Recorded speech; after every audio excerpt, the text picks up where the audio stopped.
Welcome viewers, welcome to the channel where we inspire people to do things that inspires them. I recently read a book called Just Keep Buying and it made me realize 4 major mistakes I was doing with my money in my early 20s. Mistake number 1, I was focusing too much on saving. Let me ask you a question. Which one of these two men do you think burns more calories in a day? I know this is a financial video, but all will make sense soon, so stay with me for a while. The man on the left is a member of Maasai tribe living in Savannah in Kenya, and the man on the right lives in the big city and spends most of his time sitting in the office or at home behind his laptop. A member of Maasai tribe is a hunter-gatherer, which means that he has to move all day long just to feed himself and his family. You probably think that true, that the man on the left burns more calories, right? Well, that's not true.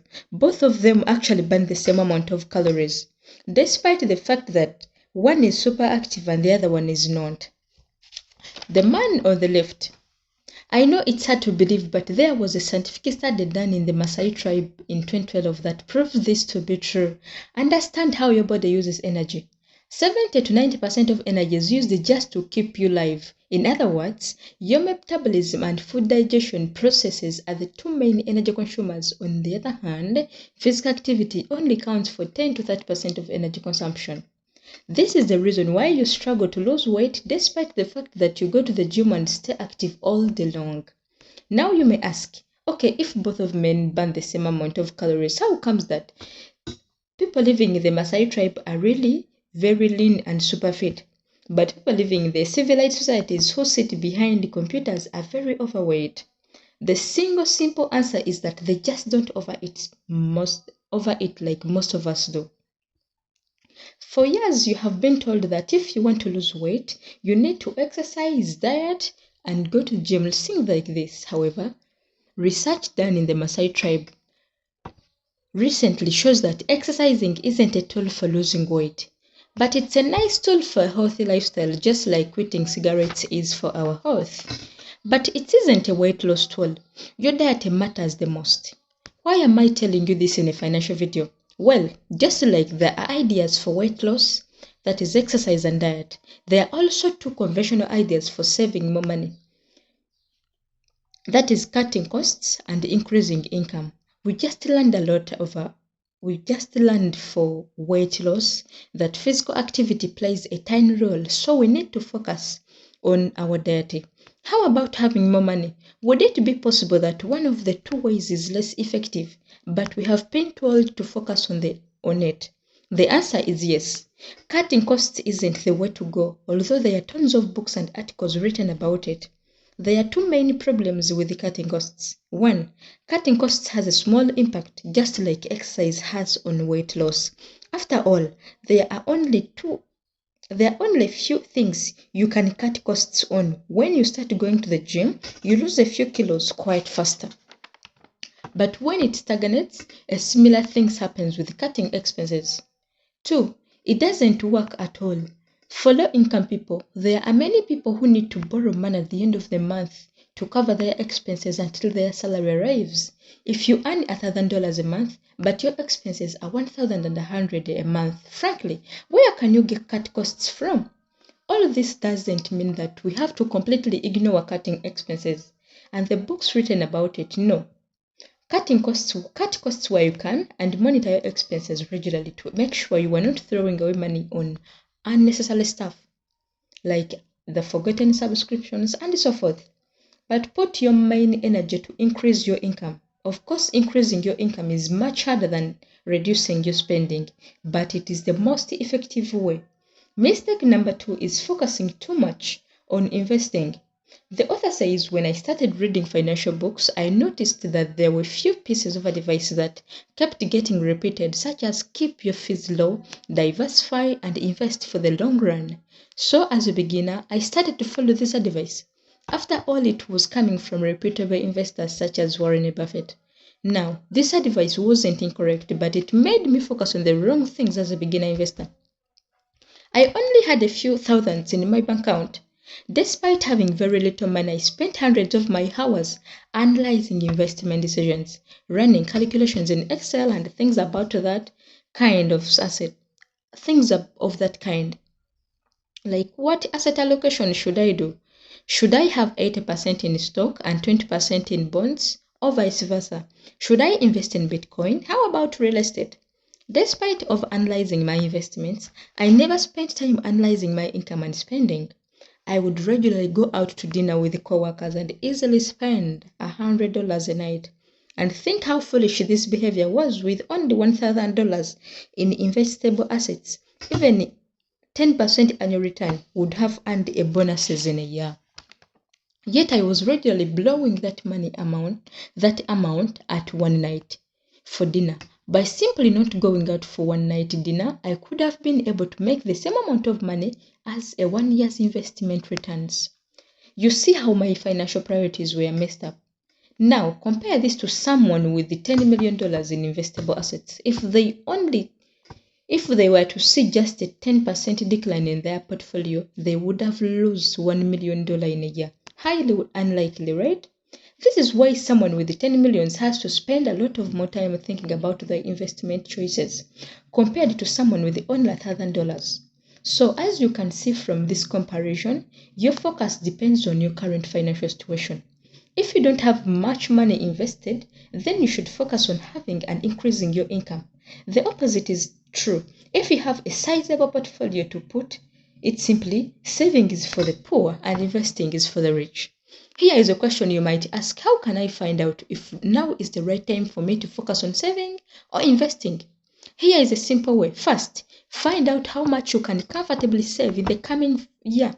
For example, if you expect to save $1,000 a month, then your expected savings for the entire year should be $1,100. Next, determine how much you expect your investments to bring in the next year. For example, if you have $10,000 invested and you expect that you will earn a 10% return, then your expected investment earnings is $1,100. Finally, compare these two numbers and focus on the one that is higher. If your expected savings are higher, like in the example I just gave, then you need to focus more on saving money and adding it to your investments. However, if the opposite is true, then you should spend more time thinking about how to invest what you already have. If the numbers are in similar range, then you should focus on both. The general rule is, as you age, your focus should shift from your savings to your investments, because when you are older, you will have more money invested, and that means your returns from investments will surpass your savings. Savings matters a lot in the early life. However, in life, investments dominates. Mistake number 3, sticking to a fixed percentage of saving rate. If you start searching for the right amount of money you should save, then you will quickly find advice such as save 20% of your income, 10% of your income must go to savings, or you should have this amount saved at this age and that amount saved at that age.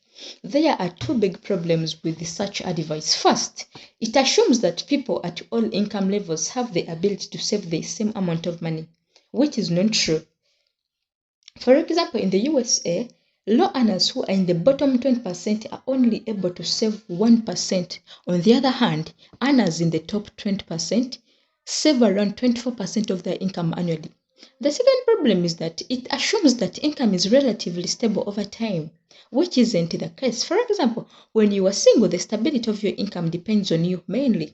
But once you get married, it's no longer a single person you who has to worry about losing a job, but two people. This means income becomes more unstable as you move from a one-income household to a two household. Also, your income and expenses fluctuate.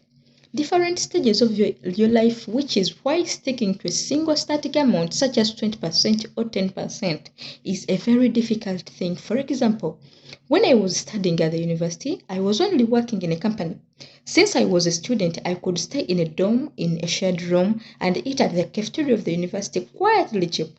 This meant I could easily save approximately 50% of my income. However, once I got married, things really changed, and we moved to a flat. I could save only 3% at maximum. This made me feel terrible because I couldn't save as much as I used to, and that's one of the biggest problems with sticking to a fixed saving rate. If life is dynamic, then why should the saving rate be static? That is why the best saving advice is save what you can if you're single and you can save 40%, then save 40%. If you're married and you have kids, you have a spouse, and you can only save 2%, then save 2%. If you follow this advice, then you will experience far less stress. And for the more overall happiness in general, money is a stressful topic for many people, and one of the most financial stressors is whether I can save enough or not. Lesson number 3 is save what you can, and if you would like to find out how much you should save right now at this time in your life, then simply deduct total expenses from total income. Then whatever is left is your savings. Mistake number 4, spending money the wrong way. There are two extremes when it comes to spending money. One group of people spends money guilt-free and never look at the price tags. Another group, on the other hand, feels guilty and anxious about almost every purchase they make. They try to use every tip and trick to cut costs on everything they buy. Neither of these extremes are really good, however. Today, many financial gurus favors the second group and force you to second guess everything you buy. They make you feel guilty about everything you buy.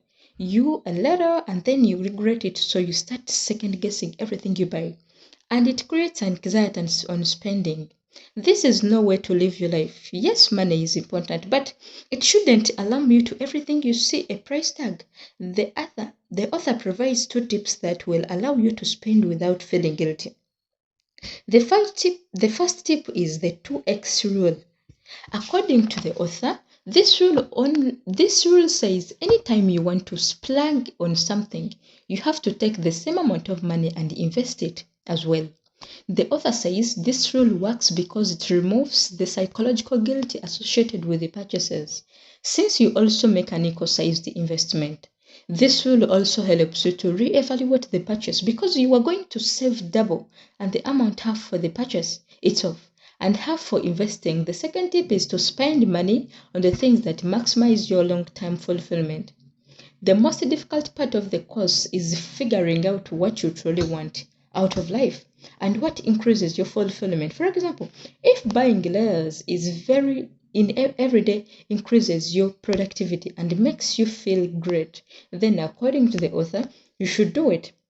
I personally these days I buy coffee almost every day from Starbucks.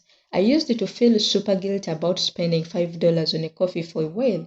I even stopped going to Starbucks. But as soon as I realized it was a mistake, first of all, I get distracted a lot if I work from home. And if I work from Starbucks, it replaces the need for me to rent an office because every time I buy coffee, I work there for at least 4 to 6 hours. So for me, buying a coffee at Starbucks helps me to be productive and increase my fulfillment.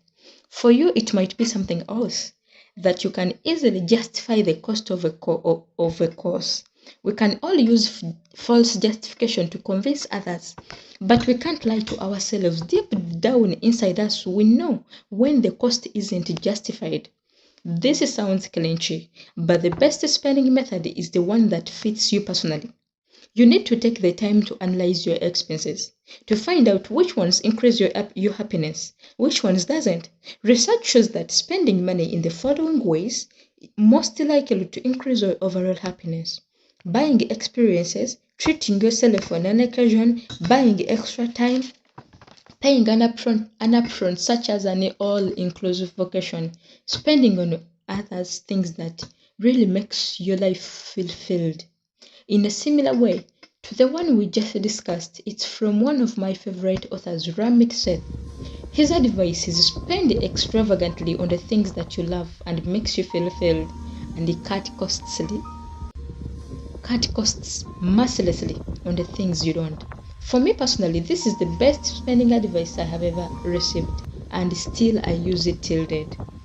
Quickly to summarize everything we've just discussed in this video. Number 1, if you want to have more money, focus on earning more rather than cutting costs. Both of them are valid ways to make more money, to have more money, but increasing your earning is much more effective. Number 2, if you have little money to invest in, It's better to focus on saving and increasing your income rather than analyzing your investments for hours and chasing opportunities that gives you a few percentage higher return. Number 3, if life is dynamic and the saving rate should be the same. If you can save more, you should save more. If you know you don't have more to save, then you shouldn't. Don't get stuck with a fixed savings rate such as 10% or 20%. Number 4, the best spending method is the one that fits you. Figure out what makes you happy and spend more on that, and cut costs mercilessly on the things that don't add value on your life. If you enjoyed this video, thank you.